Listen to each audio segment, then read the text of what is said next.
Welcome back to the Lingua Loom, where literature breathes through time. Today, we explore the Mid Victorian period spanning from 1848 to 1870, an era caught between faith and doubt, wealth and poverty, optimism and disillusionment. First, let's discuss historical context. The optimism of early Victorian England began to fade. The revolutions of 1848 shook Europe, industrial unrest grew, and new scientific discoveries challenged old religious certainties. In 1859, Charles Darwin's On the Origin of Species questioned traditional Christian beliefs, introducing evolutionary theory, and with it, an age of spiritual uncertainty. At the same time, the British Empire was expanding, railways were connecting the nation, and education was becoming more widespread.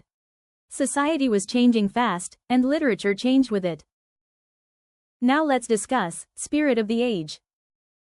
The Mid-Victorian period is often called the Age of Realism.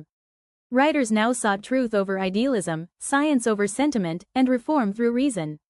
It was a period of moral questioning, when faith was tested, and art became an inquiry into human experience rather than a sermon on virtue. Now let's discuss the literary characteristics of the period. First, realism in detail. Precise description of everyday life, social, psychological, and moral. Second, crisis of faith. Doubt in religion due to science, industrialization, and new philosophies. Third, social criticism. Continued concern with poverty, gender inequality, and class conflict. Fourth, expanding empire. Themes of colonialism and national pride emerged. Fifth, poetic introspection. Poetry became personal, reflective, and often melancholic. Now let's discuss major writers and works. Charles Dickens. His mid-career works deepened social critique. His works, David Copperfield, 1850, a semi-autobiographical journey of growth and morality. Bleak House, 1852-53, exposed the inefficiency of the legal system. Hard Times, 1854, attacked industrial capitalism and the mechanization of human life. Elizabeth Gaskell, Her North and South, 1855, reflected industrial conflict, moral strength, and the reconciliation between classes. George Eliot, The Intellectual Heart of Mid-Victorian Fiction. Adam Bede, 1859, The Mill on the Floss, 1860, and Middlemarch, 1871-72, explored realism, psychology, and moral philosophy. Her works replaced romantic idealism with moral complexity and compassion grounded in realism.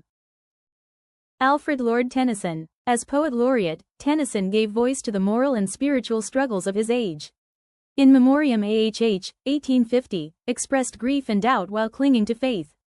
The Charge of the Light Brigade, 1854, celebrated heroism and national pride. Robert Browning. His work, Men and Women, 1855, showcased psychological depth and individual voice. Through dramatic monologue, he made poetry introspective, exploring the human soul. Matthew Arnold, a poet and critic who mourned the loss of faith and culture.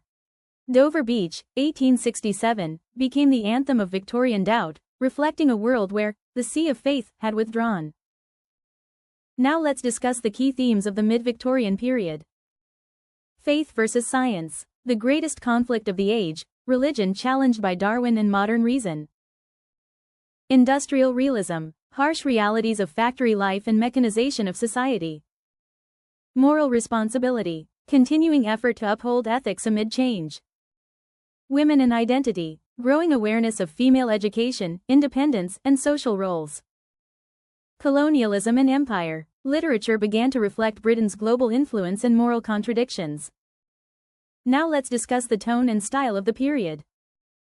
The tone became introspective, intellectual, and analytical. Writers no longer assumed easy answers, instead, they questioned beliefs, motives, and morals with psychological precision. The Mid-Victorian period was an age of intellect and introspection, when literature looked inward to understand the human soul in an age of progress and uncertainty. It was here that faith and doubt began their eternal dialogue, shaping the conscience of the modern world. Follow us on Instagram. Thanks for watching. Like, subscribe, share,